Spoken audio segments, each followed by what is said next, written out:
Good evening, ladies and gentlemen. We are tonight's entertainment. Sound good? Yes, I know who I am. Did IQs just drop shot while I was away? I have a plan. I like this shit. You know, it's exciting. Dance off, bro. It is your Me and you. destiny.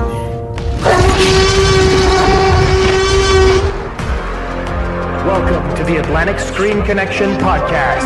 Let the games begin. Hello and welcome to the Atlantic Screen Connection Podcast with Jason and Lee. I'm Jason. I'm Lee. And this week, we are going to be tackling one of the most divisive films of the year, right, Lee? Sure. Why? I have no idea. But we're going to be talking about Darren Aronofsky's Mother. Let's get into this. This is one we were kind of bullied into doing. Absolutely. Literally the week before, we were like, we're not fucking doing this shit. Yeah, we don't care. Look at that. Like, I've heard there's too much hype. There's too much hype, man. I'm not touching this. That's exactly what happened. You're absolutely right. I hadn't put my finger on why the fuck I didn't care. I hadn't watched any of the trailers. I'd seen the posters. No. The posters were kind of cool. I seen a teaser, like 6 seconds of Jennifer Lawrence walking down a staircase. I was like, I don't know if it's for me, man. Oh, but I don't know. I mean, it was the vitriol, the backlash to all of this. I couldn't believe it. And it got to the point where I tried to avoid as much as I could because I didn't want any leaked information. I wanted to go in with a proper mindset. What was going on? And I mean, we're supposed to be excited for a new Darren Aronofsky film. Let's be honest. I mean, he's a really good filmmaker. He's gotten people nominated for multiple awards. I really like The Wrestler. I like Black Swan. Mm-hmm. I really like The Fountain. I know that's not a popular choice, but I think that the film craft in there is actually really good.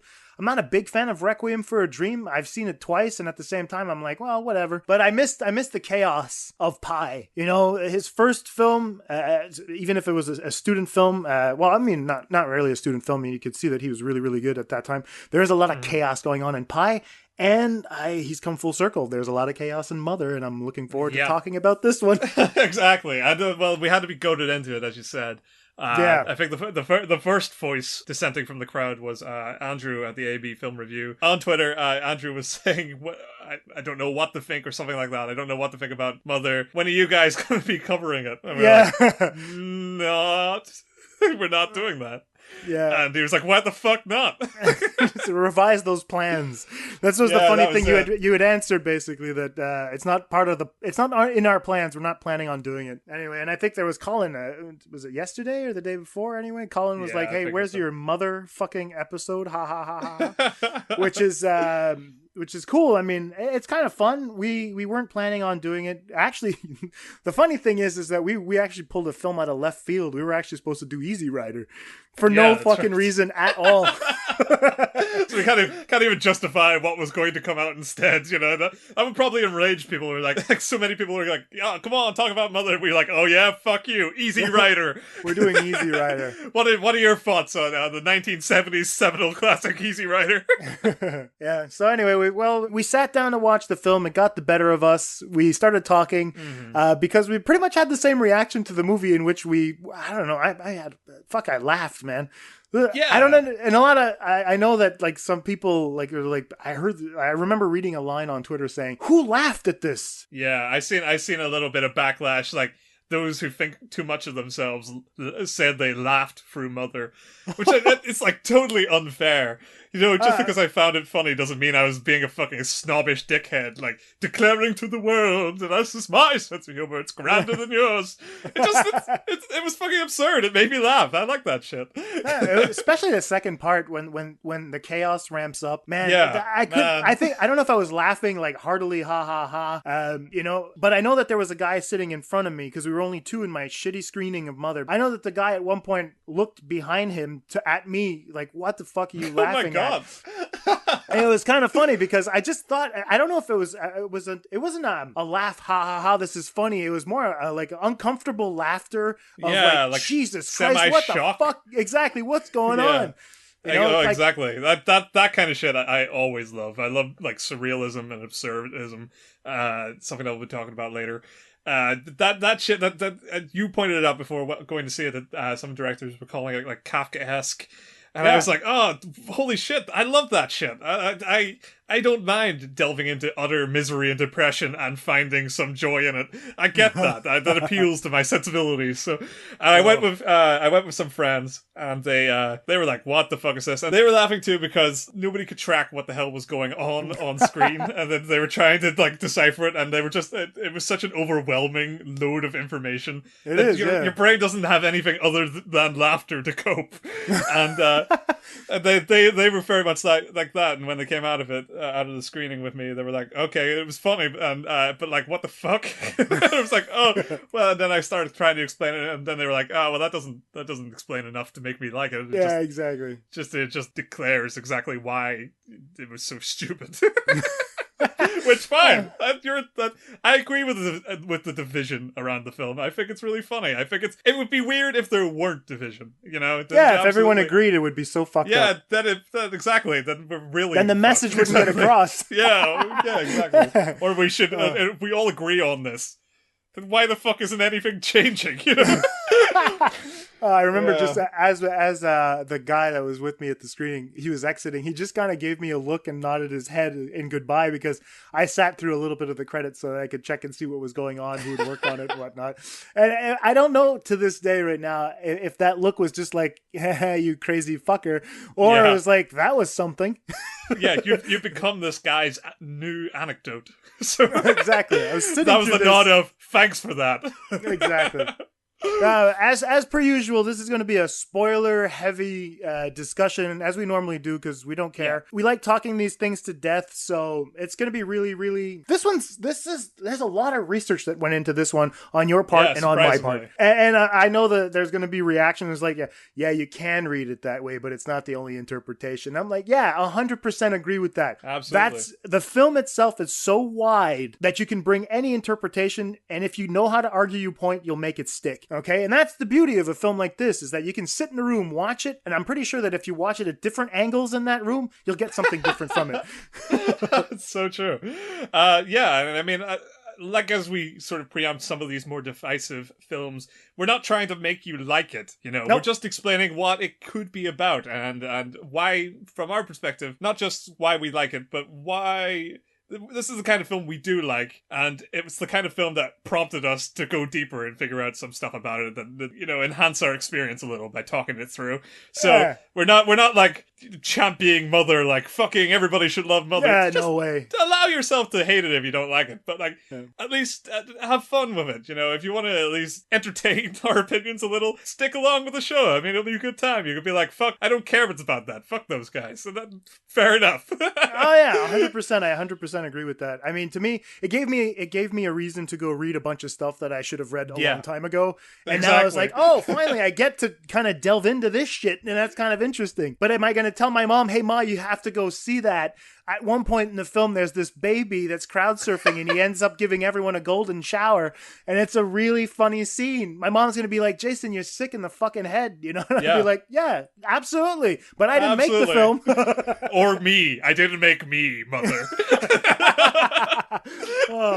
Hello everyone, this is JD from the In Session Film Podcast. Each week we review the latest from Hollywood, California. Well, yes, Brendan.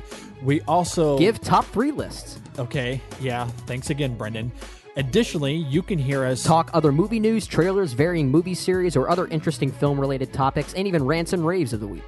On top of our main show, every Friday, you can also hear our extra film podcasts. You can listen to the In Session Film Podcast on iTunes, Stitcher, SoundCloud, or at InSessionFilm.com. Listen to the In Session Film Podcast every Monday and Friday. Subscribe today and hear me verbally beat JD like a Cherokee drum. No. Ladies and gentlemen, welcome to Pop Culture Case Study. Hi, I'm David Hart, host of Pop Culture Case Study, a podcast that analyzes film from a psychological angle. On Thursdays, we take a look at an older movie, pick a theme, and then apply the research that has been in the psychological field to it. Then, on Monday, we tie all of that to a new release. Lastly, there's a section of the show called Fangirl Fixation, dedicated to my wife Britt's ongoing film education. We discuss older films that she's recently seen, as well as the upcoming releases for that week. You can find Pop Culture Case Study on your podcast player of choice, and I will be there, as always, diagnosing your favorites and judging you for what you watch. We spend all our time here. I want to make a paradise. She redid all of it, every last detail. And she breathed life back into every room. Are you happy? Hey, Sheila. I love you.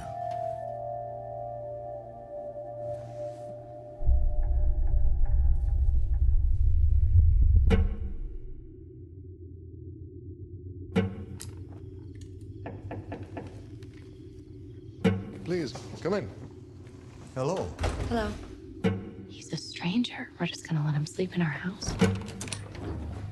Hello. Hello. Did you know he had a wife?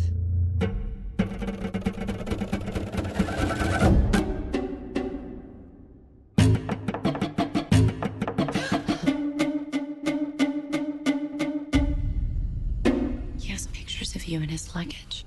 What were you doing in their luggage?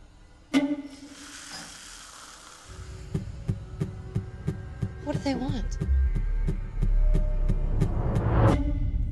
God help you.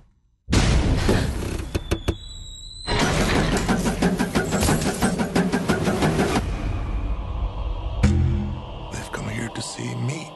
Come quick! You're insane!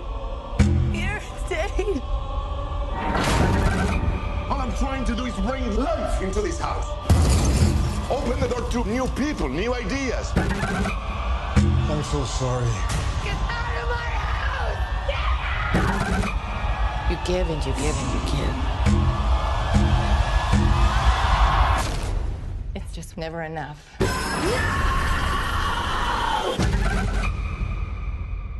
So that was the trailer for Mother, a film directed by Darren Aronofsky and stars Jennifer Lawrence, Javier Bardem, Michelle Pfeiffer, Ed Harris. Kristen Wiig shows up at one point and she shoots a bunch of people in the head. That was awesome. That's so good. Yeah, there's the two Gleason brothers, Brian and Donal, are in there, and I swear, like, I might be going crazy because I've seen nothing about it. Was Jake Gyllenhaal there for like a second? I don't know. All right, I'll point this scene out. You nitpickers, do this for me when this comes out in DVD. When they're starting to finally like give people like the rights, you know, on their heads, like the ashes, like that Christian thing. There's a guy who runs up with like black hair and a kind of scraggly look about him.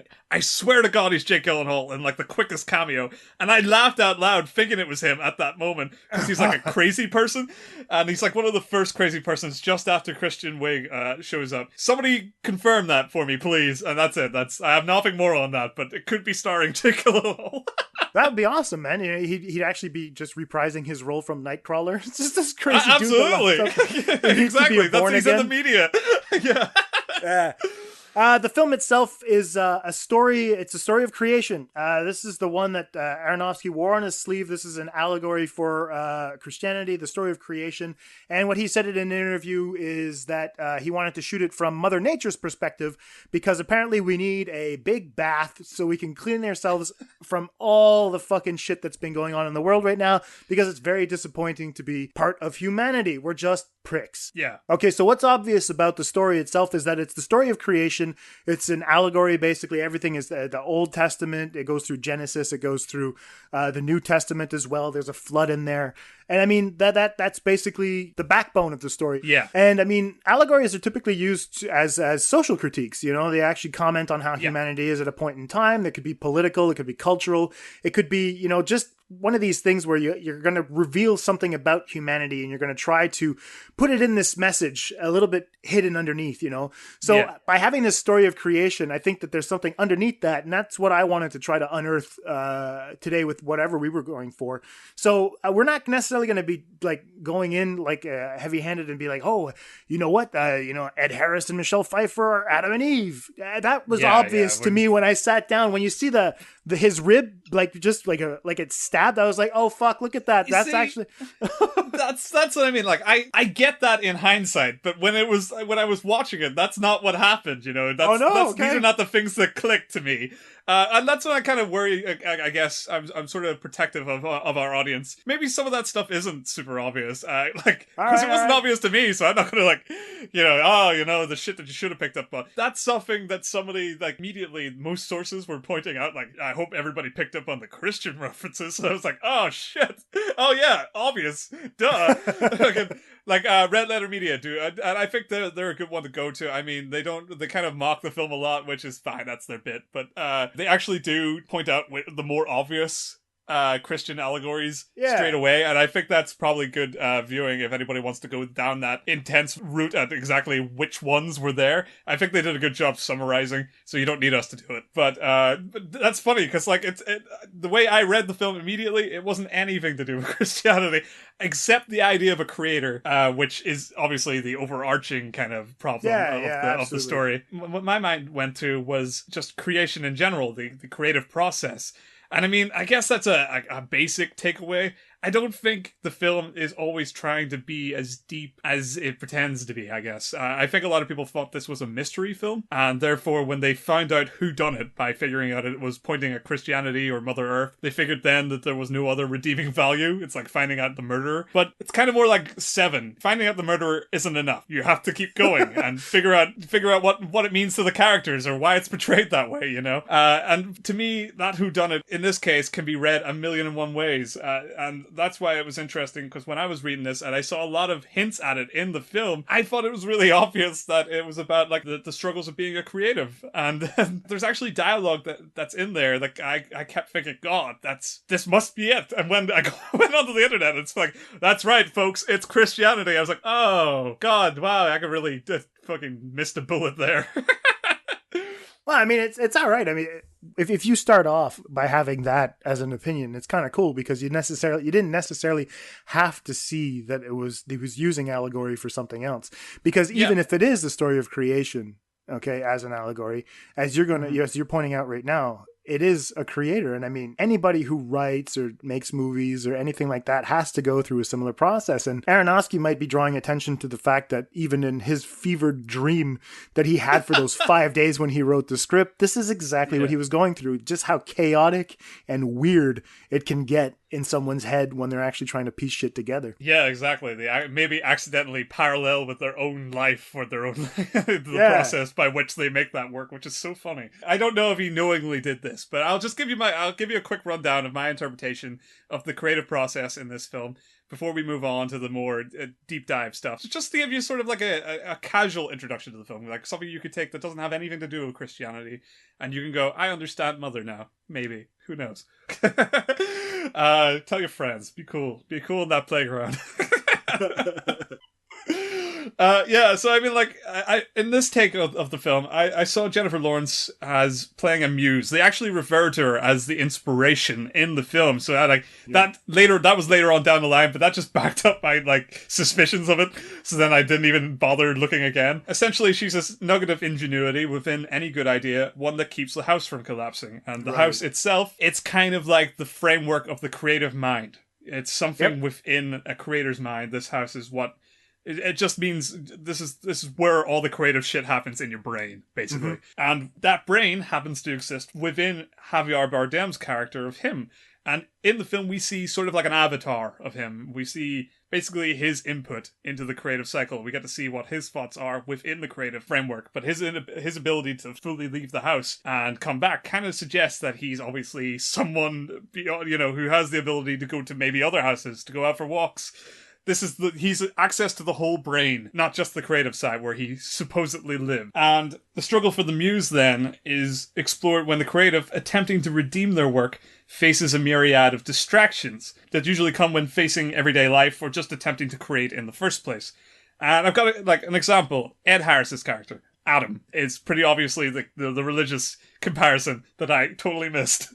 But I'll tell you why I missed it. And it's because I thought he represented old professions. The guy is a doctor. I don't know what that has to do with Adam, but I thought about him as an old profession. The mind that we're in at this point is having a fancy with alternate routes. As we can see, this is a story of Javier Bardem, and he's got writer's block, right? So his mind... He lives with this muse, but he's not engaged with the muse. He's in the framework, that is the house, but there's no interaction really with them. He's constantly avoiding her gaze. And then when he's with Ed Harris, suddenly he's so captivated in this man's presence. This is because this is the alternate route. This is the out.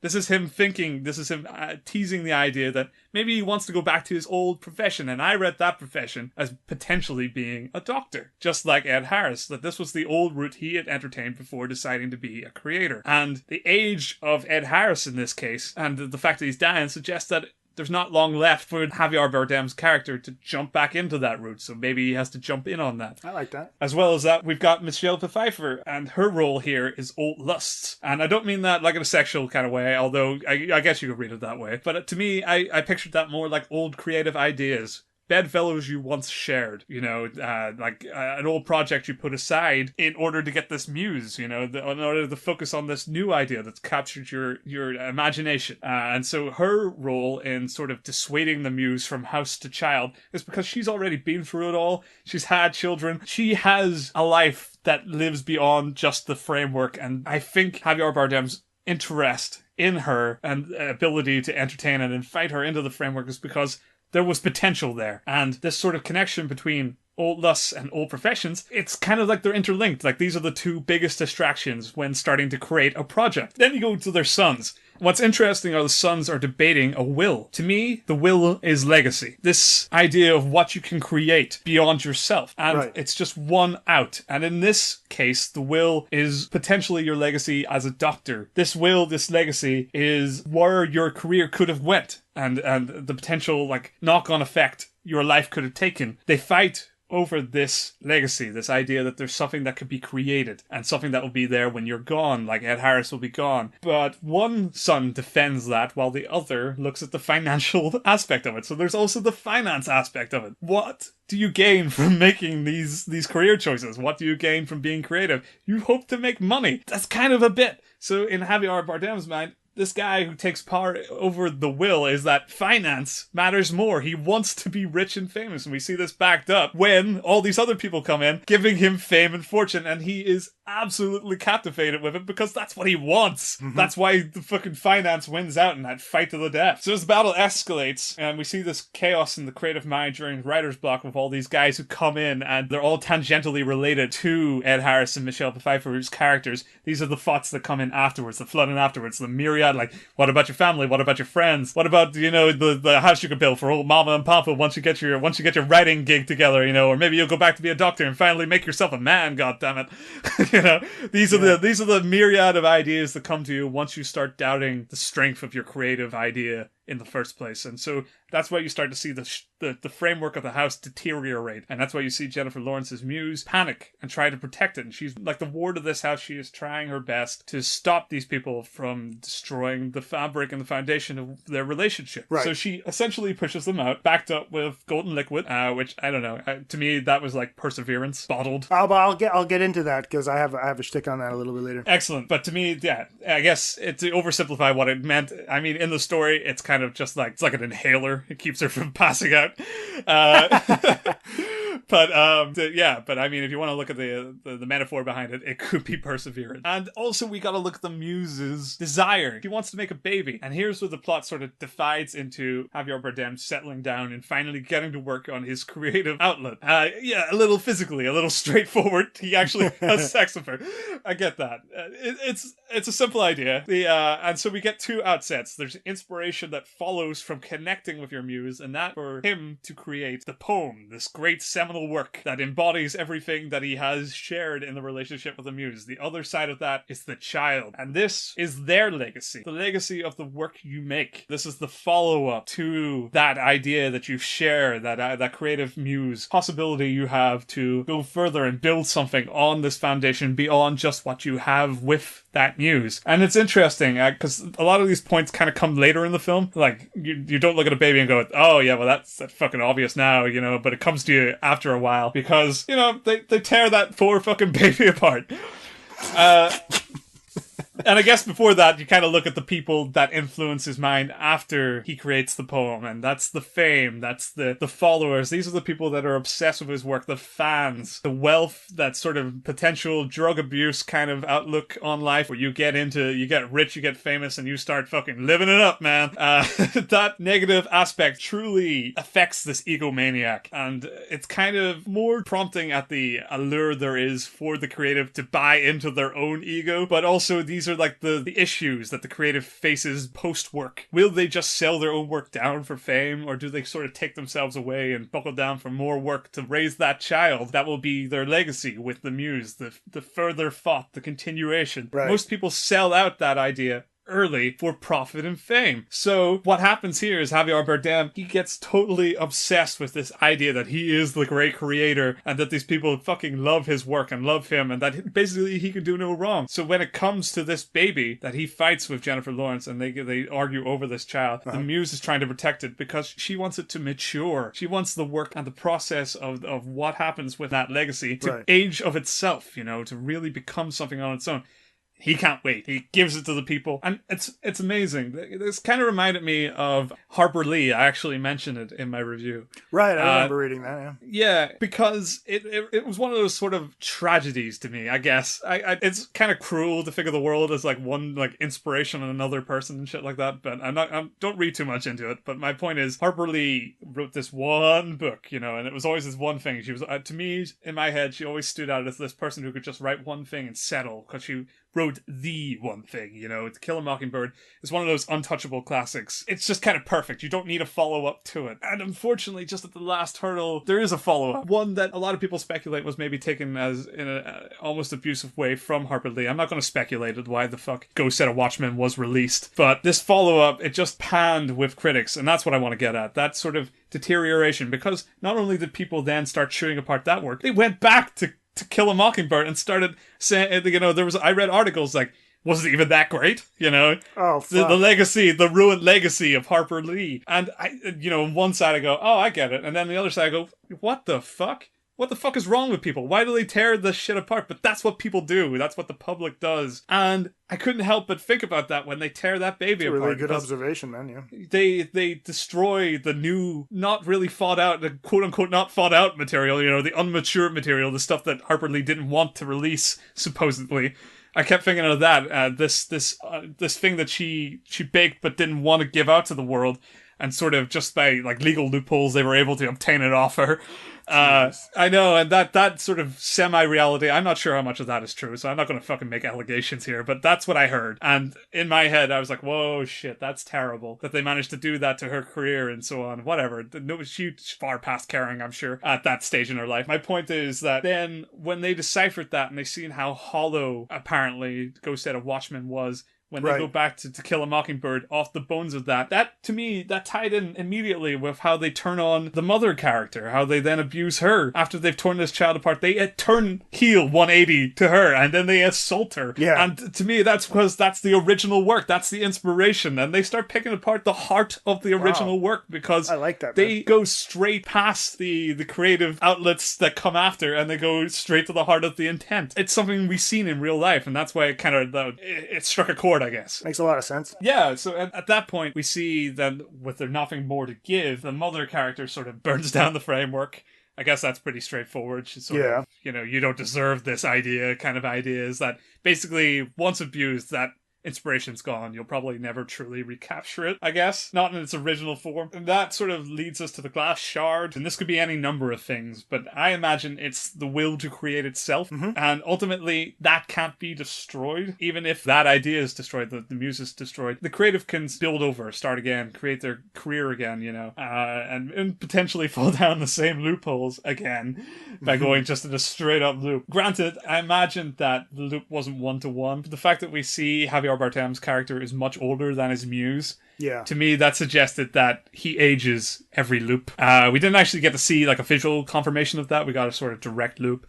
But I figured that it was kind of in the subtext. You could interpret it either way, that maybe this is a one-to-one cycle, or maybe this is something like he keeps going through until he dies. And I guess in this case, that kind of made sense to me. And from that, I mean, there's plenty to be gained. That's just like a surface reading, I guess. That's what I came out of the cinema going, ha ha ha, I worked it out. And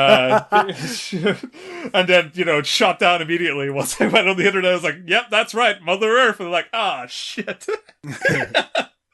But I guess like there's a lot to sort of to delve in even there. I mean, it's a warning of the tempering of the creative mind, that behind each is an egomaniac with ulterior motives. Perhaps an insight into Aronofsky himself, although, you know, we always have to reach at that point, and that's up to him to neither confirm nor deny. I mean, we can see the struggle to maintain legacy as well. I mean, that's always interesting to see how people perceive legacy. If you perceive it as a baby torn apart by masses, I mean, that's pretty fucked up. But all the same, I've never quite seen an interpretation of legacy that is exactly that. So I mean, you already kind of gain things from even just surface readings like that, I think. And that's why it's fun to delve into films like Mother. And, you know, you don't have to whip out the books to back it up. I didn't do that for this. That was just all shit that came to my mind. When I read into books, I was more interested ultimately, yes, in something else. But to me, that first take is always going to be my first take. Right. And I think it's funny to talk about at times, because I don't think it doesn't stand up. I just think it's, you know, it might be glancing over a lot of what was in there content-wise regarding the Christian allegories and stuff, just to look at it like, oh, he makes a poem, he's a creative. Absolutely. But I don't know. I had a fun time reading it that way. I think other people probably will. I have to be honest. That's a really great read, man.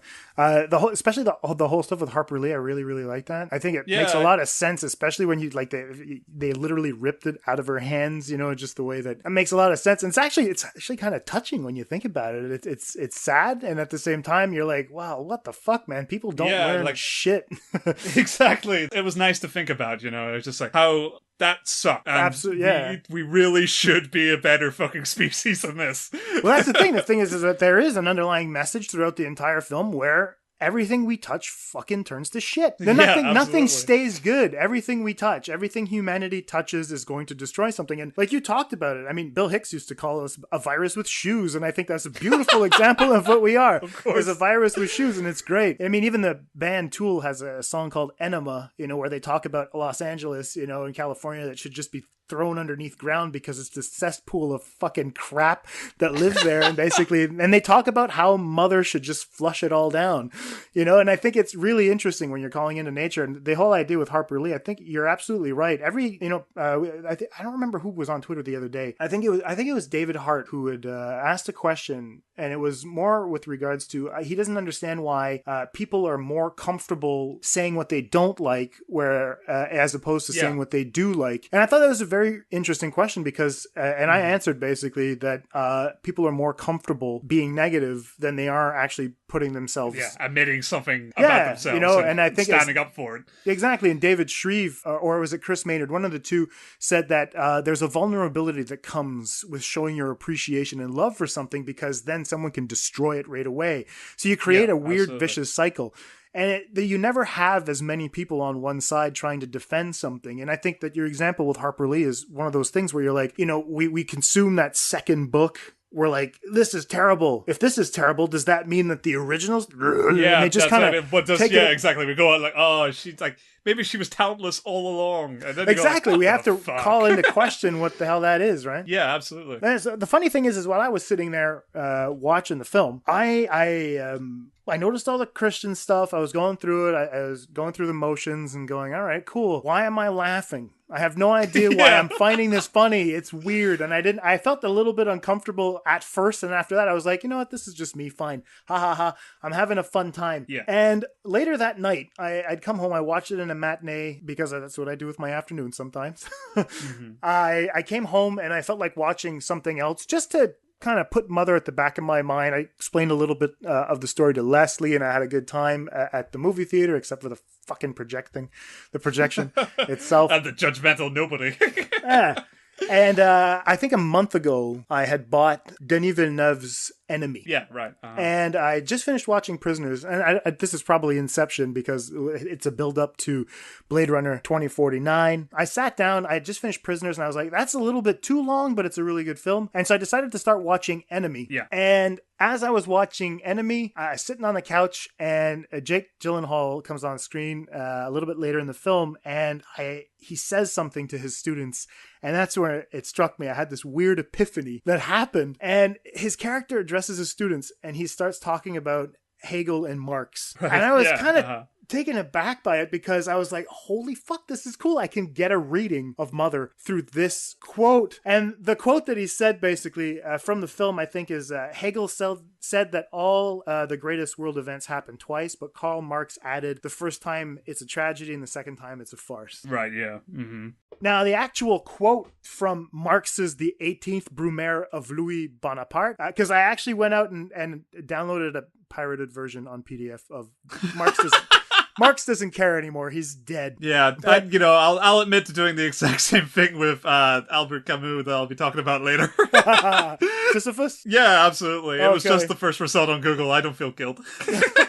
And that's it. So the quote reads like this, quote, Hegel remarks somewhere that all great world historic facts and personages appear, so to speak, twice. He forgot to add the first time as a tragedy, the second time as a farce. And I thought that was really, really cool. So I ended up looking into that quote because I figured that that's how Mother should be read, as a farce. And absolutely. I'll explain why. Because I when I started reading the 18th Brumaire, I didn't read it all. I just decided to kind of skim through the first chapter to see what it was, Mm-hmm. And I'd never really delved into anything that was, Marx or anything like that. I remember reading Jack Zipes because he's a Marxist and he does Marxist interpretations of fairy tales, and he's a really great scholar, and I like his work a lot. And so that's kind of where I got a little bit of the in. Yeah, that little connecting dot. Exactly. So when I was reading, I'm going to read this long quote, and I thought it made a lot of sense when I started piecing Mother together in my mind. Marx has to say this about men and their history. So the quote reads, men make their own history, but they do not make it as they please. They do not make it under self-selected circumstances, but under circumstances existing already, given and transmitted from the past. The tradition of all dead generations weighs like a nightmare on the brains of the living. And just as they seem to be occupied with revolutionizing themselves and things, creating something that did not exist before, precisely in such epochs of revolutionary crisis, they anxiously conjure up the spirits of the past to their service, borrowing from them names, battle slogans, and costumes in order to present this new scene in world history in time-honored, disguised, and borrowed language. And later in the book, he concludes that all revolutions perfected this machine instead of smashing it. Oh god, fucking scathing. It is. It's scathing, but at the same time, what he's trying to say is that there's nothing new. All revolutions, all reforms are all built on the revolutions, reforms of others and their mistakes.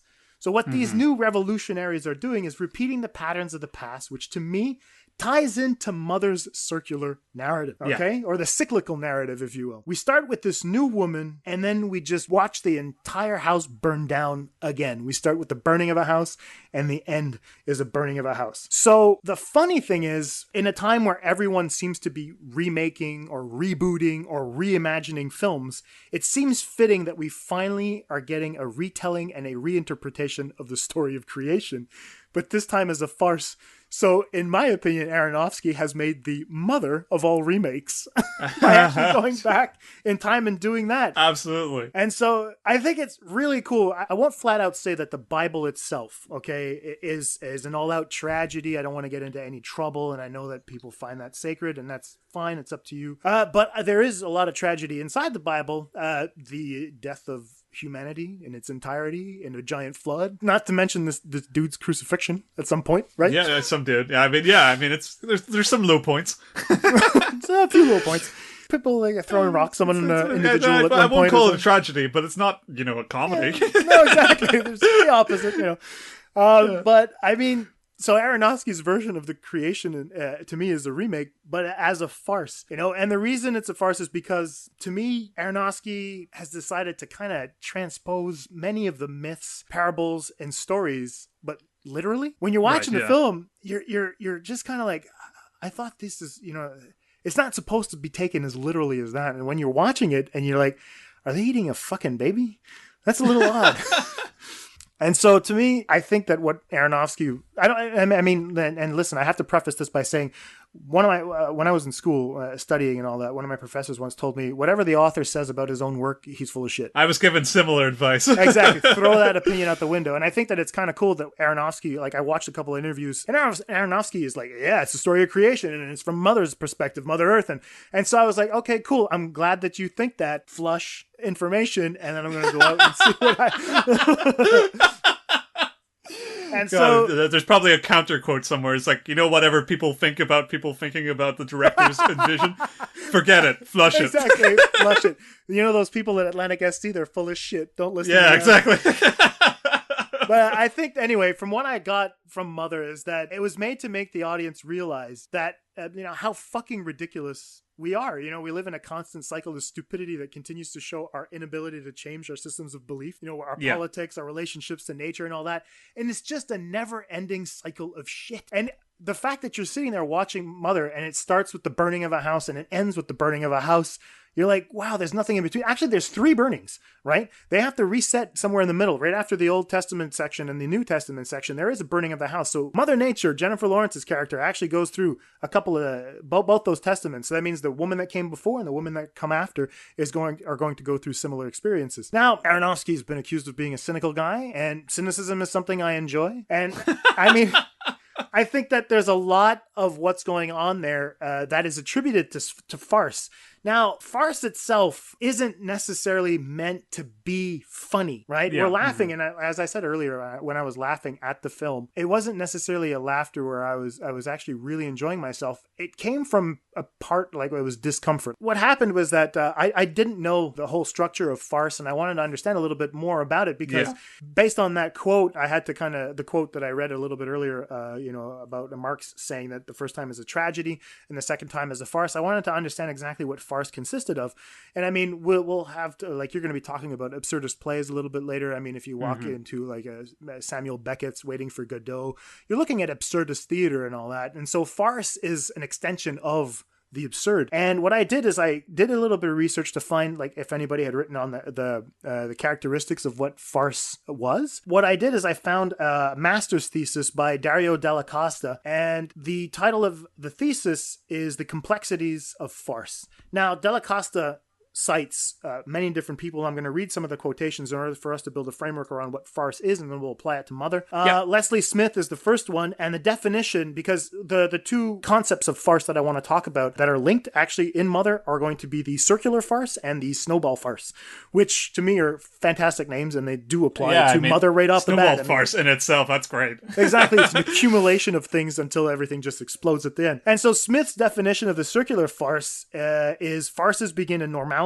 but this is pushed farther and farther into absurdity, anarchy, and even nightmare. That applies directly to Mother because when you're watching it, at the end of the film, everything just goes to shit and it becomes a visual fucking nightmare. Absolutely. That the sequence I was talking about earlier at the beginning of the show where Catherine Vega is just walking down and just blowing people's heads off. You're like, what the fuck is going on? And another definition, according to Vera Gottlieb, the snowball farce is, quote, a world in which automated characters demonstrate both impotence and futility in the face of ludicrous odds which have been deliberately stacked up against them by the playwright. So in this case, you have Aronofsky that's basically putting all the odds against Jennifer Lawrence. She has no way of succeeding, and eventually she's going to be pushed into a corner. Now, the snowball farce, based on what I was reading, doesn't begin in a threatening way, and Jessica Milner Davis says that the play, or Film for Us, goes from, quote, from small beginnings and grows in size and speed to envelop every bystander in its final explosion and disintegration. Now, Dalla Costa goes on to explain that the snowball farce ensures that the character, quote, finds him or herself in what might appear to be the worst situation imaginable and then outdoes it even further. So the situation can quickly become ridiculous and disastrous events become catastrophic, especially when it compared to the calm from the beginning of the film. At the beginning of the movie, when we're watching Mother, it's serene. She wakes up. Well, actually, the first image is obviously the burning of the face. And then after that, we have the placing of the diamond. But right after that, it's basically calm. Yeah. She's waking up. She's looking for where he is. And then after that, it just, escalates from there. Della Costa again cites Smith, who states that, quote, madness is made rational by having each event trigger the next while remaining logical in the context of the performance. Which I thought was cool because whenever we're watching Mother, every time Aronofsky turns a corner and something else has happened, the chaos just amps up constantly. But at the same time, you have to get used to that chaos immediately. And then once you're used to it, he stays in there for about a minute. And then after that, he switches, but he kind of just upends everything every time. He gives you just enough time to understand and process the information. You get used to it and you're like, what? Don't go that way. It's just becoming worse. you know? Yeah, absolutely. And it's interesting because I keep trying to think about why they center Jennifer Lawrence in the camera constantly. That kind of makes a little sense. That means, you know, following the logical reaction of a character through all this kind of fits that bill. That's why we linger with her as we see the chaos develop and sort of unravel over and over again. We're constantly just from her shoulder or from her back or just around her head, you know, she's always kind of in frame. So that kind of ties in quite neatly with that. That's cool. That's a good observation because I was thinking about it because why, you know, most of the shots are Jennifer Lawrence close up. And my conclusion was that because he wants to avoid cliches of past experiences in film. If you look at films like from the 30s, 40s, everything was somewhat theatrical. So you have a lot of establishing shots, master shots, and whatnot. And so if you're trying to get away and reinterpret some sort of genre, okay, if we look at the story with the stuff you already have. Exactly. You have to really do exactly the opposite. So it's subversion in a way where that makes sense too. The story of creation itself seems, when you're reading it, seems like there's so much distance between the reader and the time with which it was. He actually goes the opposite. He puts it in your face as opposed to keeping you at a distance. And so I thought that was really clever way of using the close-up shots. All the events that we were talking about in terms of the madness, okay? So what those events lead to is the backing of characters into a corner, and they're panicked, desperate, and perhaps leading them to certain amorality. That was one of the characteristics, again, of Farce. The result is that in their desperation, the characters will do anything to escape that situation, which plays heavily into when she finds that lighter at the end, and she's like, fuck you, I am going to blow this all to hell. And so basically that's what people do when they're backed up into a corner. They become somewhat irrational. Now, the fun thing is that once you, like we were pointing out, the camera being so close to Jennifer Lawrence the entire time, obviously we are going to be on her side. I mean, he's basically enforcing that throughout the entire time. This is the person you follow. This is the person you should, whose side you're supposed to be on. Whose reactions are important. Exactly. And so by the time she's there, to me, it felt kind of like it's about fucking time someone did something. I know, absolutely. It's like, you should have burnt this down like a half an hour ago, man. Exactly. Because, what are you waiting if I were for? in your shoes, I would have been out of here the moment fucking Kristen Wiig pulled a gun. Run downstairs and like, boom. You know, and so, you know, if you transpose all the stuff onto the film, you have Lawrence, who has her house invaded by a bunch of people. The place is evacuated by the so-called flood. And then the story starts over again and the chaos gets just so much worse. The chaos just is amped up to the point where you're like, okay, I can't really take any more of this. And then she gives birth. The guy steals the baby. The people eat the baby. And Mother, in her desperation, tortures the entire place down. And so... pretty conventional snowballing. Yeah, exactly. It basically is a huge snowball effect. A couple of other elements of Farce that I thought were interesting when I kind of started picking it apart was the use of objects in a subversive manner. The use of objects apparently is really important in Farce. And Albert Bermel says, and I quote again, "The difference between a gun in melodrama and in farce is that while in melodrama the characters must beware of what it is, in farce they have to beware of what it may become." So I have a series of examples of what he means by that. For example, to me, in Robin Hood, the Prince of Thieves, the sheriff says he's going to carve Robin's heart out with a spoon, and then his brother doesn't really understand why the sheriff wouldn't use a knife or a sword, and the sheriff responds that it would hurt more with a spoon. So now you have the image of a spoon that can be used as a weapon of torture, not just a little mini shovel that you're going to use to eat soup. The same thing happens in the Bourne movies when Matt Damon beats the shit out of some guy using a magazine. With a newspaper, yeah. You know, that's something that you would consider harmless. You use it as a fly swatter occasionally, but you don't use it to stab a guy in the throat, you know? And so what I thought was really cool is that in Mother, the young brother murders the older brother with the use of a doorknob, you know? And there's a couple of places just before that happens where Aronofsky uses these lingering shots to emphasize that there's a doorknob there early on.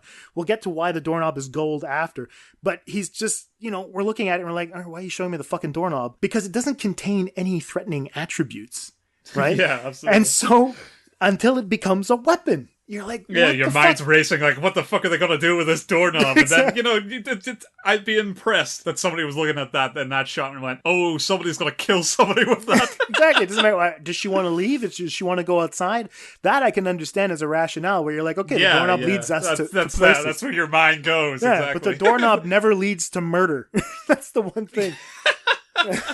I think we could also make a case for the diamond, or what you called the glass earlier, as being one of those objects. Yeah, right. You know, it seems like an heirloom at first. He puts it back and everything seems like we all have these little collector's items of ours. And I think that once you see the element just literally being taken out of Mother's chest, to me, that's a really violent image. She's just reaching into someone and pulling something out. You wouldn't expect it to be made out of glass. You know what I mean? Yeah, also, I guess, I don't know, when you see it shatter at the start of the film, I don't think anybody at that point was thinking, that came from her, you know? No, definitely not. There's no fucking way. But it's just upending. Just like that heirloom. Yeah, he treasured that. How's he going to get that back? Nobody was going, oh, he'll pull it from her chest. Oh, I know where this is going. Another element of farce is performance. Okay, characters should do their best not to be funny and play the part as serious as they can so as to show conviction for whatever's going on. And that makes sense. I mean, we barely see anybody smile or laugh. No, there's not an actual joke cracked at any point. I don't think so. Anyway, the last one I think that I have in terms of the elements of farce. Another element is the numerous entrances and exits from all characters, as well as being chased. So all the characters and mothers go in and out of rooms and in and out of the house very, very often throughout the entire thing. And it seems much worse because we're seeing the action from Mother's point of view, right? She's just constantly turning her head and what the hell? Why is that person there? Where did they come from? There's even lapses in time at one point, when he writes his last draft and all that. So also at the end, Mother is chased downstairs where she decides to press that reset button and blows everything to hell, which is it's a comforting moment, which is not supposed to be the case when you're like, okay, the best solution is to just blow this all up, Absolutely. And so the way I see the film is, I won't say that Aronofsky, I won't put words in his mouth, but to me, Aronofsky's saying, I think that by using this idea of story of creation as a farce, I think that he's saying, look at how stupid you are. You refuse to change and haven't realized yet that you are your own undoing, Yeah. And I also think that it points to the fact that we should stop believing in fairy tales. I'll get into fairy tales a little bit later because there are a lot of things inside the Bible that point to myth, parables, and all that. But there's a lot of the structure of fairy tales that is going to be based on scripture. But we won't really know if they were actually based on scripture or if it's vice versa. Are they using the same types of patterns and all that? Because this all comes down from oral tradition anyway. And one dude decided one time, it was like, hey, maybe we should print all this shit and make a lot of money off of it. And that's what they did. Yeah, it's word for word. This is all real. Oh, yeah, exactly. And so I think that, obviously it could be a commentary on how disappointing humanity is and where we are today. And I mean, the fact that we keep repeating the same patterns and the fact that we're so boringly predictable. I mean, look, it could also be seen as like his commentary in the film industry. The fact that he's making the mother of all remakes is like, fuck you, I'll make my own remake.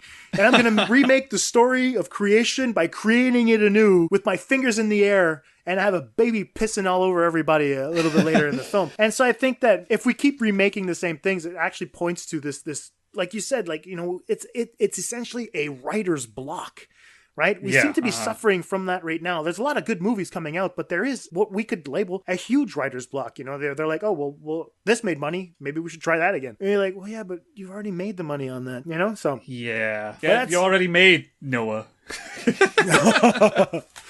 I think maybe that's funny. If you wanted to specifically go into Aronofsky on that, you could say Noah is the tragedy and Mother is the farce. That could be it, because Noah is the father of humanity, if you will. He's the guy that survived and had to recreate Earth, according to what God wanted him to do. So I mean, there is a father-mother imagery there as well. So there's probably a parallel that you could draw for that. That's for the Aronofsky fans. You guys, you go nuts. But anyway, I want to hear what you had to say about Sisyphus and absurdism, and I'll get to the fairy tale stuff after that. I mean, because to be exactly as absurd as absurdism can be, it's also meaningless because it's almost the exact same outcome as the farce. So, this kind of might feel like a little bit repetitive because all I'm going to do is explain once again how shit we are, but I will explain it with different words. But I mean, it was interesting because when they were talking about the religious information within the film. Right. I was thinking about the other parts of it beyond that then, because although, yes, Aronofsky himself states it's your planet Earth story, against God and so on. And I was thinking, but why this film, you know? Why is it a horror art house mashup, you know? Why the goofy cha-ching noises? Why the exclamation in the title? Oh, yeah. The sheer scale of the violence. That explains the content, but not the form as such, you know? Right. I found it really strange why it was so melodramatic, and then ultimately I did find that there was a lot in the film that was inherently absurd, and also what hurt about it was how heartbreakingly meaningless it was, how heartbreakingly meaningless the cycle was. Because we just follow this character, we follow the cycle again, it's just one continual loop of misery and violence. And if this is the life of the characters, it's a terrible one. Yeah. And it immediately prompts you to ask, what's the point? And that's where I get people's frustration, like, why did I fucking suffer this, you know? Yeah. Why did I have to watch Mother? Why did I have to suffer? These guys have it bad as it is. Yeah, there's no end to this. Why? I'm just going to go home and have that mulling over my head constantly now. Yeah, exactly. And that was funny because it made me think of the absurd, and it actually got me off my ass and started reading something about the absurd instead of assuming shit about the absurd, right? Which is great because I always want to be prompted into reading shit, and even if you tied it to my other reading, I mean, you could force the question, why bother to be a creative if it's such a miserable cycle? I mean, there's that, you know, it doesn't have to be the Christian thing, but let's take the Christian side of it for now. Yeah. If this is the eternal struggle, you have to wonder why we even try. And that nihilistic outlook is exactly what ties it to Albert Camus' The Myth of Sisyphus. Because that's, not to go too deep into it, it's a fun essay. It's not something that there were parts of it that I was like, it's pulling a lot of existential philosophers, and I've not read them, so I can't gain much from this. Okay. But there were parts that I made the best of it I could. The connecting dot here is, as Camus states, there is but one truly serious philosophical problem, and that is suicide. If everything is meaningless, why don't we kill ourselves? Like, that to me, that's hilarious. and that's immediately that's my shit. I love that. Why? Most defeatist fucking thing ever. Why don't you just kill yourself?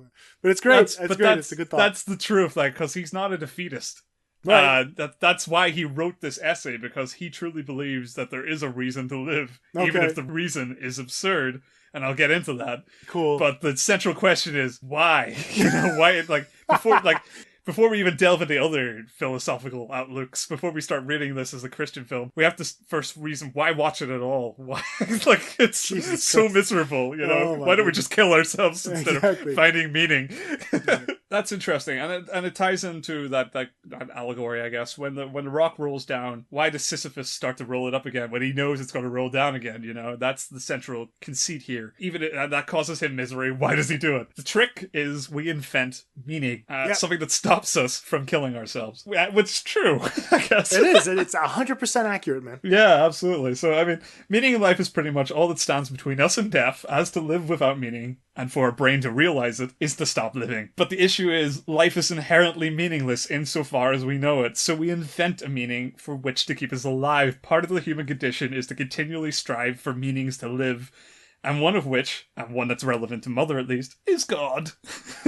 Okay. So, living is absurd, as is our invented meaning, in this case God. It's an absurdity.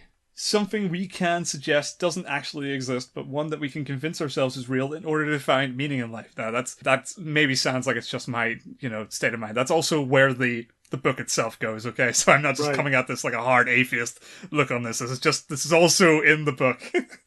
What the film shows us then, with its allusions to Christianity, its depiction of a semi-benevolent creator and cycle in which all we do is try to please him, is our relationship to God himself. One that is basically a relentless shit show from start to finish.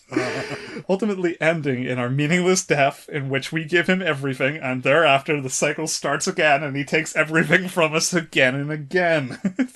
Nice. And we see our desire to be with God played out like us wanting him to fuck us, which is great. Jesus Christ. And the house being the church we build and maintain for him. Right. The heart of which is our faith in him, which is challenged relentlessly by the world that invades our life. The horrors of war, the media, the thieves and criminals, the impoverished, the sick, until we die a shaken, shriveled mess and kill ourselves in the end.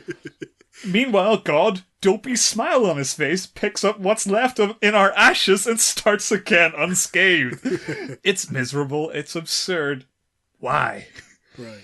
Why did Aronofsky make this film? Why is it both reckless and sad, and yet occasionally comedic in how over the top it is? Well, he does so because he wants us to witness the cycle in all its terror. Okay. To prompt us to find a new absurdity. And it's tying in there, why is it a farce? Absolutely, yeah. Because we need to see it, we need to see how shitty the cycle is to know to break it, and that's, you have to see it in new light, Mm-hmm.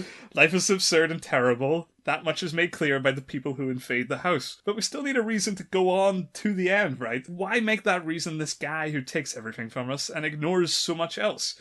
Even if we are his most precious. Find a new reason to live, is essentially what Aronofsky is saying. And there's even some suggestions in the film, I think. Maybe I'm jumping at things, but I think that the film even suggests a couple of ideas. What could be our new conceit?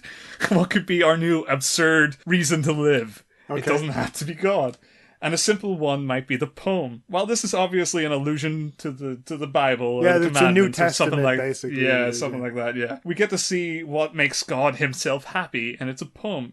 Why not take that? Double down on art until we find our solution to meaninglessness. Right. Find meaning in the creation business, just like God, because he seems pretty happy. Let's steal his gig. Better yet, how about humanity? Humanity also makes God happy. Distractions and violence he sees relatively nothing of, or acts like it isn't happening, but he loves the people and their attention. Why not find that meaning in each other? Build upon humanity and make a better world of it. Right. Until the point where, we know that there is a meaning in this inherently meaningless universe. And that might just be an end product of doubling down on helping each other. But, I mean, it's a better starting point than getting fucked over each time. Absolutely. So, through these, we can see an admission, perhaps, that Aronofsky doesn't entirely know what the solution here probably is. But he still wants us to see a toxic relationship. Right. Between Mother Earth and God, as he puts it. And he wants us to take away that this relationship is never ending. But something makes God happy, why not start there? And to relay Camus, who at this point is relaying existentialist philosopher Chekhov, I think is how you pronounce it. The only true solution, he said, is precisely where human judgment sees no solution. Otherwise, what need would we have of God? We turn towards God only to obtain the impossible, and for the possible, men suffice. If there is a Chestovian philosophy, I can say that it is altogether summed up in this way. For when, at the conclusion of his passionate analysis, Chestov discovers the fundamental absurdity of all existence, he does not say, "This is absurd," but rather, "This is God." We must rely on him even if he does not correspond to any of our rational categories. Wow. So the rational mind admits a longing for the irrational illusion of meaning and can accept that to some degree. This must be found in something like God. Aronofsky, with a wider lens on God's effect on the world, suggests move on. Find a new absurdity. Okay. Because this one is pretty humiliating and violent and punishing. Let's not do this. That's great, man. I love that. And you came to the same conclusion as I did, when I was talking about same. The fact that, Marx was saying that all of these revolutions only perfected the machine. Christianity or Catholicism or religion in and of itself is one of those things that's self-perpetuating. It just continues to evolve, and we were talking about it with regards to Upstream Color, that tie between nature and capitalism now, I think that it kind of goes into that, where everything we've done so far, we've tried to destroy it, but we've only made it stronger. And I think there was someone who says that sometimes breaking our bones actually makes them stronger and it more impervious to actually breaking again. And you're like, Jesus Christ, even if our body reacts that way, it's kind of interesting when you think of how Marx actually pointed that out. He's like, no matter what kind of revolution you guys are doing, you're only building on what the past has done. You're not inventing anything new. You're just recreating the same fucking thing. You're going to end up as the old thing, and there's going to be something new that'll become the old thing, and there's going to be something new that'll become the old thing again. All you're doing is doing the same fucking thing. Exactly. Yeah, it's depressing. And it kind of pointed out, I know Einstein is credited as saying this, but I don't know if he is or not. Yeah, Twitter credits a lot of things to Einstein that he might not have said. Didn't he say that madness is doing the same thing over and over again and expecting different results? That's what it is. It's insanity. Essentially, what we've witnessed through Mother is insanity. And the cycle just keeps going. It's the same fucking thing over again. And I love that. I love that you brought it out in Sisyphus and Camus, because brilliant, man. That's a great essay. And I want to continue just quickly to build on what I talked about as I was ending my shtick about fairy tale imagery and the fact that a lot of fairy tale imagery is rooted in symbolism, and there is a bunch of stuff that's taken also from scripture, but also like it is perpetuated throughout a lot of the old stuff. And I'm not talking about fairy tales Disney style. I'm talking about Grimm's and Hans Christian Andersen. Folk stories and oral tradition. All of them. Yeah, absolutely. And so a lot of the stuff that's going on in Mother kind of caters a little bit to what fairy tale imagery is. And I think that what Aronofsky's doing is trying to point out the fact that, your creation myth, that's also a fairy tale. And I think that, when Mother wakes up in the morning, she's wearing a white dress, White is the symbol of purity. And what happens throughout the movie is her attire actually changes to different shades as she's going throughout. And once the flood happens, those pipe bursts after those idiots are on the counter just jumping up and down. Who does that? That's the funny thing when I was sitting there. Who does that? And when you think about it, it's like... Man does that. That's it. So when we see them jumping up and down, after that, she's outside with Javier Bardem again, and she's wearing another white dress. I thought that was a cool nod. She's pure. But when we see him for the first time, did you notice what he was wearing? Was it like a brown shirt? Nah, he's wearing this kind of a brown shirt over a blue collared shirt, which I thought was funny because... God's this blue-collared guy. He's just coming home from work. He's a working day man. Exactly. He's just a working day. I thought that was a really fun nod to just... I was looking at it. I was like, fuck you, Aronofsky. Like, God's this blue-collar guy. That's amazing. I thought that the off-shade colors that she was wearing, Mother actually wears gray at one point, then she's wearing a sweater and she's wearing jeans. Just shows, like, the more vulnerable she becomes, the more protection she wears. Right? Yeah.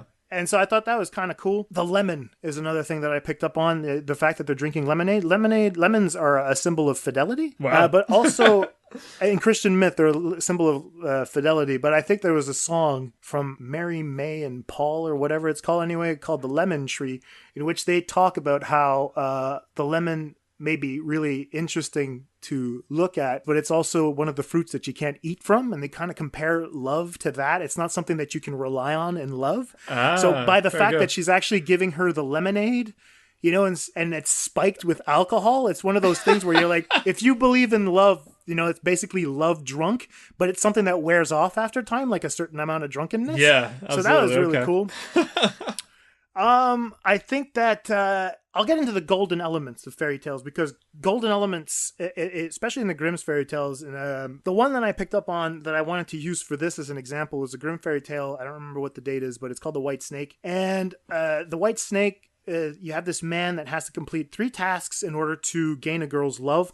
And one of the tasks is actually to fetch a golden apple from the tree of life, eat it with her so that they can consummate their love. Fuck is exactly what they're doing, basically. Yeah, here, right, yeah. Now, golden fairy tales is a representation of the sun, a symbol of something that will give you nourishment. It's also a symbol of wish fulfillment, and it's also a symbol of heaven. If you look at all the halos of all the saints that are in these stained glass windows in a church, all of them are dead. They're all in heaven, but they all have these halos of gold. Even just look at the angels that you have at the top of your tree in Christmas. They're all gold, all right? So you have this very big symbolic imagery that gold is going to be important. Mother's hair is gold, and she looks like an angel. And when we see her for the first time, as I said earlier, she's bathed in sunlight, right? She's at sunrise, and this is where she's going to be a kind of her most normal. And then throughout the day, you'll have that cycle, because even at the end of the film, it ends in darkness. The paint that she uses on the wall, at first she starts scraping and it's silver, but then after that, she decides to look at a different color and it's gold. Now, because the house itself is supposed to be the symbolic image of heaven, and because heaven is attributed to gold, that's when she starts actually painting the wall gold. So she's making that heaven for God inside the house using gold. Basically, what she's trying to do is give God all of the sunlight she can give him, all the nourishment she can give him, in order for him to be able to create in bigger churches, bigger, crazier, blossom. brighter, best churches. Yeah. Exactly. The lighting is gold as well throughout the entire movie. When she's walking throughout the house, there's a lot of gold going on. The light fixtures themselves on the walls, the doorknobs, also are gold. And we were talking about the drink earlier. The elixir is gold as well. And to me, she uses that in order to replenish some of her lost energy, like Superman. that golden myth. Exactly, the golden myth. He uses the sunlight in order to kind of just regain his strength. That's exactly what she's doing. Essentially, what she's doing is drinking liquid sun, if you will. And so all these golden elements. No, but I mean, that's it. It's all nourishment, right? Absolutely. And the fun thing is that there's a subversion in that at the end. And this is just me bending the rules because I want to offend a couple of people. The only thing golden in the movie is the golden shower from the baby at the end, which is the opposite of nourishment. It's an evacuation of what can't be absorbed by the body. And to me, that's one of the most demented scenes of the film, but fuck did I ever laugh when I saw that. It's like, it's just a golden shower. You know, I was fucking guffawing.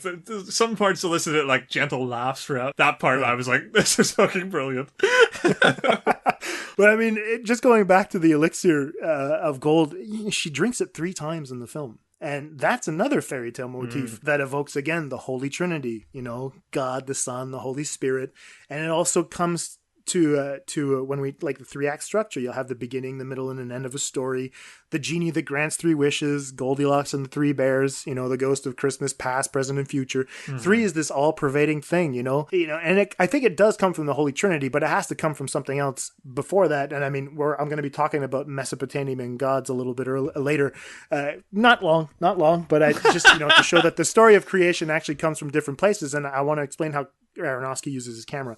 The next thing I want to talk about in terms of fairy tale imagery is cannibalism. Cannibalism is prevalent in all old fairy tales. Of course. You know, if you look at Hansel and Gretel, the old lady in the woods is revealed to be eating the kids. She's fattening up Hansel in order to eat him. Absolutely. In Snow White, the queen eats the hearts, the liver, and the lungs of the young girls in order to consume their beauty. You'll have Sleeping Beauty. There's an evil mother-in-law that has a taste for human flesh, which is fucked up. They're just throwing that in there now. They're like, everybody else is a cannibal. Might as well make her a cannibal. Exactly. One of the funniest ones is called the juniper tree.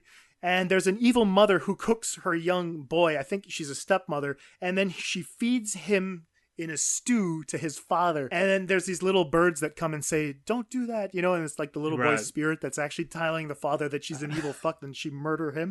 He should murder her, sorry. I mean, these are all based on pagan rituals, right? Cannibalism was part of these things, and so is consuming the body of Christ. It's a form of cannibalism, even if they did change it to bread. I'm sorry if I'm offending you guys, but this is my body. This is my blood. You are drinking blood and eating someone's body. And so I think that by showing this eating of the baby, literally, Aronofsky is pointing to the complete nonsense and madness that has consumed humanity, and that we think it's normal. We go to church and we're like, this is his body. All right, cool. Give it to me. It's quietly upsetting in your head the first time you hear about it, then you've just indoctrinated. It's terrifying. Exactly. At one point, it just becomes normal. Yeah, I'm just going to eat this, the body of Christ. Then fucking that's his body. I'm having a body now. Exactly. It's one of his fingernails.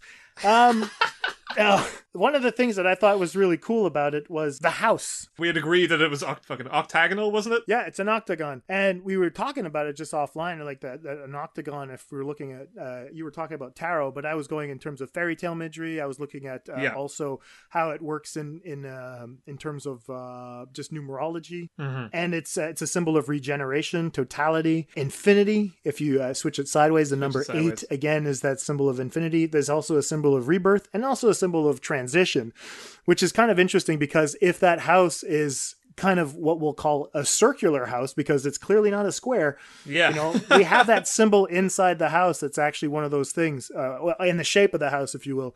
And that regeneration is also shown just as a fleeting image when Mother discovers downstairs in the basement, when it's actually drenched in blood and she goes through the wall, there's a little frog that hops there. And in myth and in fairy tales, the frog is usually a symbol of healing and cleansing and also of regeneration.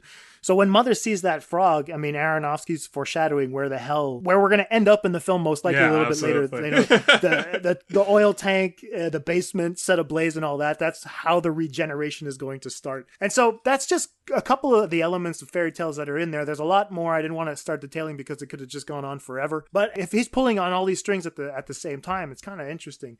No, absolutely. He was able to put all that in the film. I mean, I guess that's why people might hesitate a little when they give it credit. Maybe he just whammed everything in there and just hope it stuck, you know, like when it comes to the you know, the octagonal house, you're probably not going, oh yeah, he's a genius. because he thought of that. You'd probably like, he had one idea, and it was probably he just liked a house, you know. But it just happened. 8 sides. Whoa, we could read into piles of shit, you know, and tie it in together. But there's probably, you know, you look into an ancient text. 8 is the number of loving God, you know, or 8 is the number of the devil, and the devil's nowhere to be seen in this, and then you're going, oh, well, okay, you know. The point being, there's probably enough room for counter-arguments within these arguments. Oh, yeah, that's what's fun about it, and that's why, you know, we're not saying, you should fucking love this film, because it's genius. We're just like, oh, there's a lot of great stuff in here that we found interesting. It doesn't have to serve the film better. We just enjoyed it and then read up on it later and then further enjoyed that. It doesn't have to be like, oh fuck, now the film's even more amazing. It's like whatever. One of the last things I picked up on that I want to talk about is just one of the little instances of visual language. I wanted to go back to watch the movie a second time so I could actually pick up on more of this stuff, but I decided not to, like I explained a little bit before. I thought that Aronofsky had shot certain scenes in a very, very specific way. The one that I want to talk about is how he wanted to show how mother and father are separated by children. I thought that's it, because in the story of creation, that's exactly what happens, right? Yeah, absolutely. You have this division from the sky and the earth, and the child is what basically lives in the middle. And I thought it was kind of cool because if you look at like old Mesopotamian creation myths, you'll have like Anu, who is this great father in the sky, and then he'll have his wife, the great mother Earth, called Ki, and he'll also have a wife called Antu in the sky as well. But when the Earth mother gives birth, when Ki gives birth to Anu's son, he's called Enlil, and he's the guy who basically cuts the Earth from the sky, and that's what creates those two divisions. I see. Now, it's the same thing in the Bible. You'll have God, which is the great God in the sky, and then you'll have Mary, who's the great mother on earth, right? And then you'll have Jesus, who's going to be that bridge between heaven and earth. I thought it was really, really cool because what Aronofsky does in the film to show that there's going to be a growing separation between him and mother is when Michelle Pfeiffer and Ed Harris are sitting at the table for breakfast. You know, there's a foreshadowing with the regards to him coughing, burning of the cigarette, her burning the food as well. So we have these little apocalyptic imageries that are showing up where there's going to be fire, where she's slowly losing control, and even Michelle Pfeiffer burns her hand. Anyway, the way that Aronofsky shoots that sequence I thought was great because he shoots Ed Harris and Michelle Pfeiffer using 2 shots, but then after that it's going to be only reverse shot for Jennifer Lawrence and Javier Bardem. They're never shown in the same frame together, except for at the end of the scene when he gives her a kiss. That's okay, they're going to be shown together, but whenever they're having the conversation with those two people, man and woman are essentially those children that create the divide to begin with, because he wants them to stay and she wants them to leave. And so I thought that it was really clever of Aronofsky to kind of really show that division between those two things by actually incorporating it into the visual language. Yeah, absolutely. And it comes again in the New Testament side of things at the end of the film, where there's a literal face-off between him and mother when she's holding the young baby. You'll have an establishing shot that's going to be from the door's perspective, so we're like there's the people outside waiting, and we're waiting also to see what the hell's going to be happening from that scene. But then after that, he moves into a reverse shot, where you have Javier Bardem just staring down mother, and mother trying to stay awake the entire time after having given birth to her child. And again, there's that division. Mother is holding the child, and he's literally between Javier Bardem and Jennifer Lawrence. So you have that creation there, that division between mother and father that children will normally create any myth story that you guys, or creation myth. Yeah, absolutely. And the last thing that I wanted to point out is the shape of the house, not necessarily in terms of a circle, but how it's shaped. The shape of the house, you'll have a main floor that is larger than the top floor, and it gives it the appearance of a ziggurat. And the ziggurat's basically, if you look at like old Mesopotamian pyramids, you know, that's exactly why churches are built the way they are. It's basically so that they can actually tie heaven and earth. You know, the higher you can build your damn church, the closer to God you're going to be, essentially. Absolutely. And I love that the house is kind of shaped like that as well, where it looks like a pyramid, if you will. And it's basically where you're going to try to reach heaven, but you can't quite make it. And so I think that it's really cool that there's these little hints in there about fairy tales and the stories of creation and how he uses it in terms of visual language and imagery. He did a great job. I mean, you can't fault him. The directing in this fucking movie is goddamn awesome. That chaos is just brilliant. I know, it like grabs you, you know, you really, there's a lot going on, but you still manage to keep track of it all, and it's just fucking thrilling, actually, just to be in it and going, what the fuck is going on, even if it is disorienting. Even when I was with, you know, my friends and they were watching it, they were their eyes glued to the screen. They just, you know, they didn't understand what the hell was going on, but that's kind of the point, and that was what was really fun about it. And it's just, it shows that maybe we're not going to be able to cover that there is to be gained from this film, and that's fun. That's great. That's the kind of film that you want to see more of. Films that just have so much going on that you can dip in here and there and go, you know what I noticed? The fucking golden doorknob actually falls to the ground, rolls 3 times. And that's actually a sacred number, you know, in Dungeons and Dragons. You know, that kind of shit. That's super fun. And that's also how it's going to appear to some people. That's like, you're talking fucking gibberish, nonsense language. You're throwing facts, but it doesn't improve the film. Fine. But there's good stuff here. And I think when Red Letter Media covered it, well, obviously it's their comedic stick, they also oversimplified from Aronofsky's perspective what he was trying to get at. Right. The two of them sort of joked about his background, the way he carries himself, and that basically he's chancing his arm. And maybe that's true, and I think it's funny to think of him that way.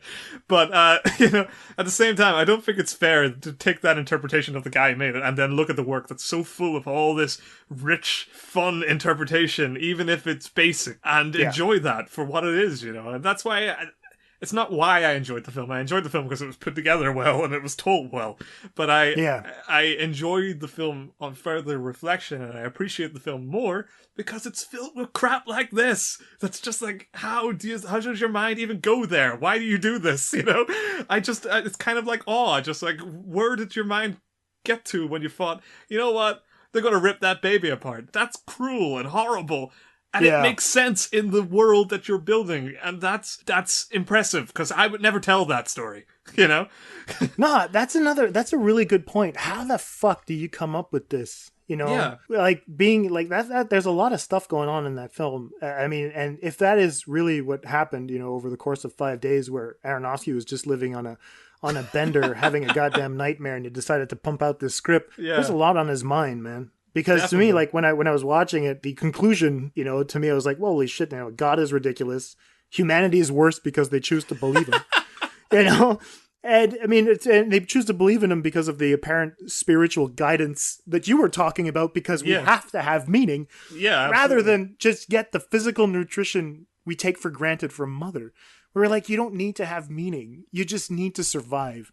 Absolutely. And it's a bit weird because at the same time, it points out to what you were talking about in terms of nihilism. And this isn't the first movie that you could actually pick apart as something horribly nihilistic. In 2017, I mean, we were talking about, look at the speech in A Ghost Story from that guy. At the end, you know, everything is meaningless. You're going to die. You're going to die. You're going to die. It's weird. I mean, and look at the deaths. Jordan Vogt Roberts was talking about how, like, Kong Skull Island, there is a nihilistic interpretation of it there, because there's humanity isn't precious in the film. No one's trying to save anybody. They're actually just going on and doing their own thing. And people just killed left and right. Oh, also, like, even Logan, you know, even our superheroes are getting fucking depressing, man. Yeah, absolutely. And so, I mean, I don't know if 2017, this is a symptom of what's going on right now. And obviously, I mean, if we look at what he was talking about in terms of like we have to take care of Mother Earth and global warming and all that, definitely. But to have the fucking balls to go out and say, I'm going to use, you know, the story of creation and show you guys that we're just doing this over. Something has to change. Your revolutions aren't working. We need the mother of all revolutions to happen. Yeah. I thought that was brilliant. It's fucked up. But at the same time, I mean, like I said, I can't recommend this to everyone. Or anyone. Yeah, I'm having a fun time watching this. But, you know, I'm looking forward to watching it again. I had a really good time. Absolutely. It's one of those ones that also benefits from discussion, much like the last 2 films we've covered. Talk to people about this. It's actually really fun to talk to people. Even if you hate it, defending why you hate it is a fun time. Defending why you like it can be a fun time if you approach it. I know, as we were saying earlier, our brains don't go that way. We don't want to put ourselves out there, but fuck it. Do it. Try it. Yeah, go ahead. Yeah, it's worth it. Take a risk. We had a good time. So that's it for me, man. Anything else you want to add, or shall we close this out, sir? Let's close it out, man. All right, cool. So I want to thank you guys all for tuning in to AtlanticSC's episode on Mother. I want to thank Andrew for prompting us in doing this. I want to say I'm sorry to Kevin Brackett. We were supposed to have him on for this episode, but we thought the better of it because he didn't particularly enjoy the film, and we didn't want to talk him into a corner because that's not necessarily a fun episode to be on. But we have plans for having him on very, very soon, and I'm really looking forward to it. Also, thank you to Colin Llewellyn for saying, where's your mother fucking episode? That was really good. It's kind of fun to get that feedback from people. So yeah, big shout outs to everyone. I want to give a shout out to Chris Maynard, who's been really kind of cool. We've been exchanging on Twitter a little bit, also and DMs and whatnot. Big hi to Mike Denniston and David Hart. Thank you again for having me on the Grand Gesture podcast, talking about night and day. Big thank you and shout out to Sheila. I want your foot to heal, and we're giving you big hugs and kisses from both Lee and I. I'll let him carry that out, but that's a big kiss from me. Yeah, and recover. So recover well, yeah. And thanks again to Mike Ross and Neil Ramji over at the Film Seekers Podcast. I want to thank them very much because they've been giving us a lot of good feedback, a lot of great shout outs. Tune into their podcast, the Film Seekers Podcast. Although I think it's long, it's worth every minute, and I'm looking forward to episode 3, hopefully. Their take on Mother was a really fun one, and also their take on Detroit. I think they had a lot of good points that they wanted to make. Absolutely. And so thank you guys again for all the encouragement. Really, really great. Lee? I'll chime in again with the Film Seekers again. Thank you. In this episode, their latest episode, which was the one on Mother, they compared me to Susie Dent from the TV show Countdown, which is fucking hilarious. She's like the well of knowledge in the background, which is fucking, I don't know, man. That's a surreal compliment, but I'll take it. So thanks everybody for listening. You can see me and read more of my shit at Big Pic Reviews on Twitter and www.bigpicturereviews.co.uk. Actually, I do want people to read my initial review of Mother, because if you want to cramp down all the thoughts, even when I went back to it, I kind of accidentally mentioned the absurdism elements before I had even formulated that side of the debate. It's all kind of there very neatly on Revisiting, and I'm quite happy with it. So definitely check that out, and hopefully, we've got some great shit lined up for this show this year, so I'm really excited to move on. Yep. In the meantime, do check us out there, and give us some feedback. What did you think of Mother? Did you love it? Did you hate it? Did we offend you? We're sorry. It's an offensive film. What do you want? Yeah, it can be. I don't know. But anyway, so yeah, our next episode is going to be on Blade Runner. You can find me, Jason, at AtlanticSC on Twitter. Please go give our Facebook page a like. It's Atlantic Screen Connection Podcast. And also go give our Instagram a like. If you guys want to find it, it's AtlanticSC Podcast on Instagram. Also, if you guys want to send in comments or whatnot, you can send it to our email address at AtlanticSCPodcast@gmail.com. We're looking forward to continuing our conversation with you guys. That's it for us this week. Thanks again for tuning in. Bye-bye. Bye.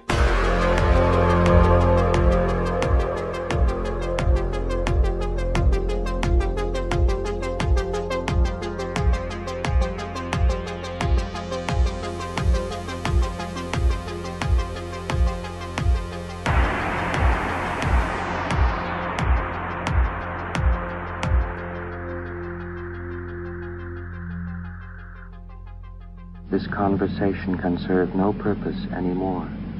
Goodbye.